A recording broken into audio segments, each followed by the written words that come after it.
হঠাৎ যদি শ্বাস প্রশ্বাস বন্ধ কারো হয়, হৃদস্পন্দন থেমেও গেলে করবে না কেউ ভয়।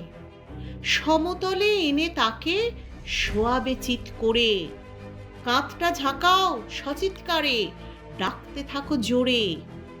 বেহুশ কিন্তু শ্বাস প্রশ্বাস, নারী স্বাভাবিক, পাশ ফিরিয়ে রেখে তাকে হাসপাতালে দিক। শ্বাস ও নাড়ি বন্ধ হলে সাহস রেখো মনে, সাহায্য চাও আসুক ছুটে পাশেরই লোকজনে। ফোন করে দাও 112 কিংবা 102, রোগীর মাথা পিছন দিকে ছুঁইয়ে রেখো ভুঁই। এক কবজির উপর রেখো অন্য কবজিখানা, রোগীর বুকের মধ্যিখানি সরিয়ে সবার মানা।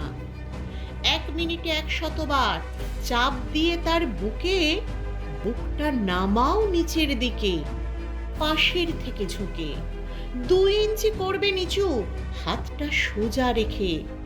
ক্লান্ত হলে পাশেই থাকা কাউকে নিও ডেকে। 20 থেকে 30 মিনিট থেমো না একবার, হারানো জ্ঞান হঠাৎ করে ফিরতে পারে তার।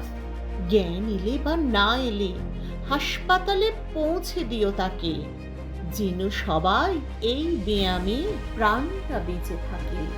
হৃদশ্বাস পুনরুজ্জীবন, লেখনীতে ডক্টর নিহার রঞ্জন মণ্ডল এবং শ্রী চিত্তরঞ্জন দাস।